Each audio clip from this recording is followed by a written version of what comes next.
Hello, everybody. It's Heather, and I thought I'd read a little from our packet we got yesterday: Weight Loss Surgery Post-Op Nutrition, a practical guide for patients. And you get a table of contents, of course. I'm not going to read everything, so you don't have to worry. But I'll read from the beginning a little.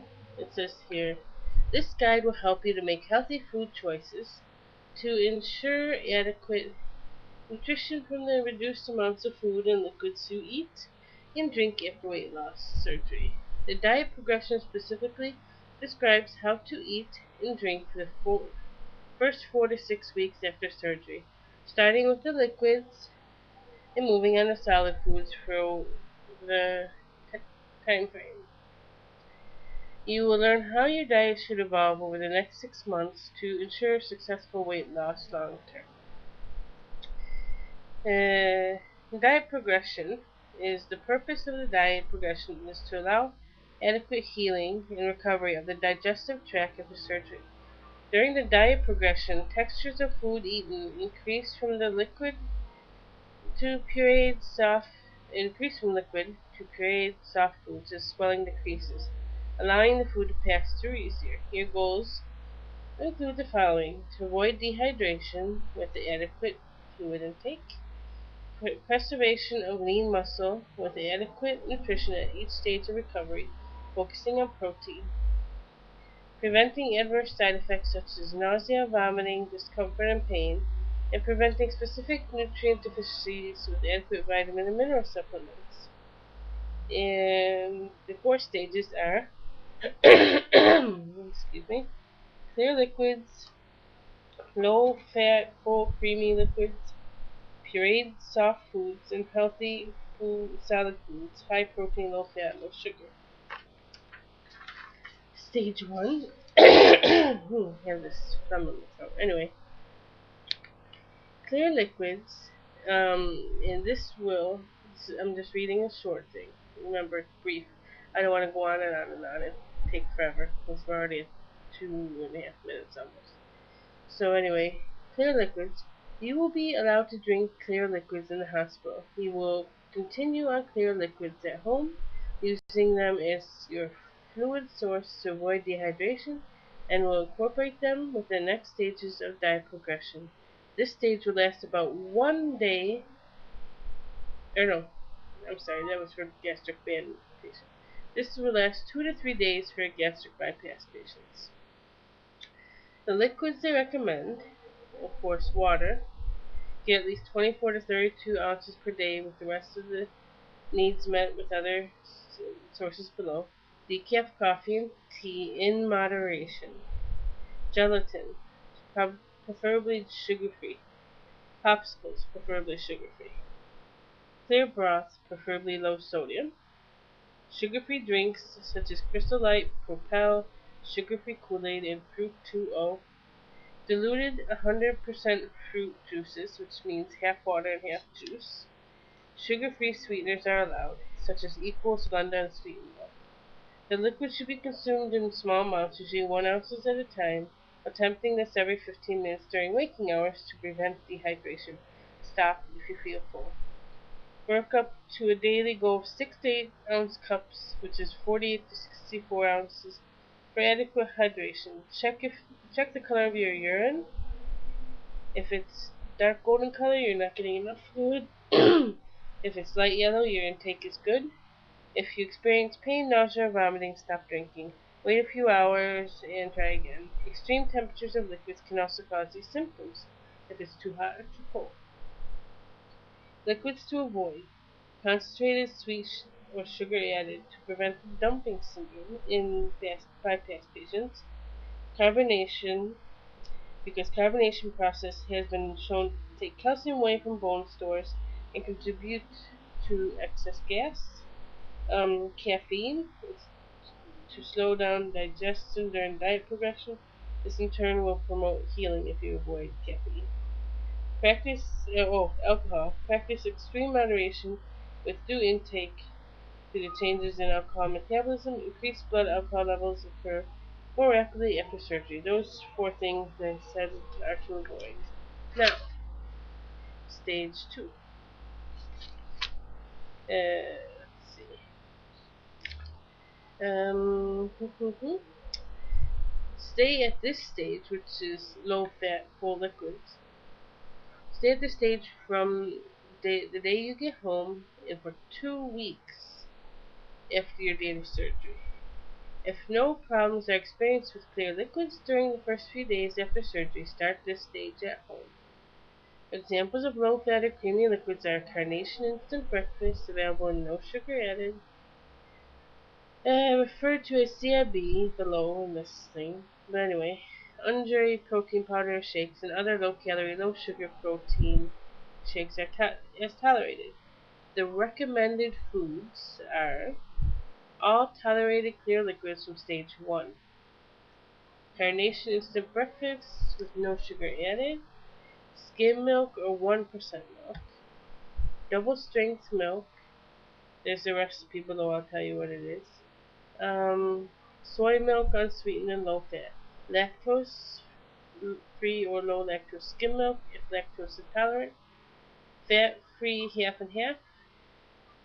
Low fat, fat free cream soups strained.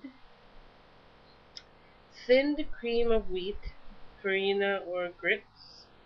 Low fat or non fat, low sugar yogurts without seeds or fruit pieces in it.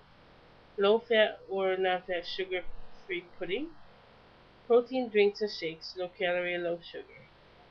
And your protein goal now should be 60 to 80 grams per day. And you can add dry protein powder, down flavored stuff, into soft like foods, stuff like mashed potatoes or whatever, to add the protein. Or yogurts that are, you can add them to the yogurts, whatever, and it adds more protein. So it's an easy way to get your protein in if you have down flavored protein isolate powder. So the double strength milk is 1 cup skim or 1% milk mixed with 1/3 cup non-fat dry milk powder. That's a good way to get your protein in. Sprinkle 1 packet or scoop of the unflavored powder into all food and drinks starting the day and gain 20 grams of protein per day. And think of an example of what a day would look like, which is pretty cool, helpful. Stage 3. Oh boy, we're already getting in 8 minutes. Pureed soft foods. That's post-op 15 to 28 days.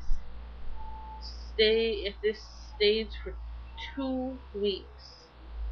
At the second week of this stage, you can begin to include soft foods, which, when chewed, thoroughly become pureed before swallowing. If full liquids are tolerated, eh, then the diet may advance to include pureed and soft foods. This stage includes pureed and soft high-protein, low-fat foods such as tender lean meats, meat alternatives like tofu, low-fat dairy products like cottage cheese, and scrambled eggs. It is important to make sure that all foods are blenderized or extremely soft and smooth in texture. Any healthy food choice can be blenderized with a small amount of liquid such as milk, water, or broth. Protein powder or dry milk powder can be added to foods that are soft but do not contain protein such as applesauce or mashed potatoes. Recommended foods, pureed, are all foods and beverages in stages 1 and 2, lean meats, meat alternatives, blenderized, tender cooked vegetables, blenderized, unsweetened fruits, blenderized, unsweetened applesauce, blenderized, blenderized, bleh, it's already mushy. Mashed potatoes and that are no fat added. The soft foods you can have that are recommended: eggs, soft, scrambled or poached. Low fat cottage cheese, whipped small, curd, low fat cheese, mozzarella sticks, canned chicken, turkey, tuna, crab or salmon, baked or broiled fish, ground meat or poultry. And always focus on protein first. You can get the other stuff bites later. And listen to your body. You stop when you're full.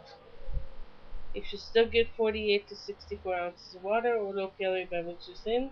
Carry a water bottle with your favorite low sugar, low calorie beverages with you everywhere. Sip slowly to avoid discomfort.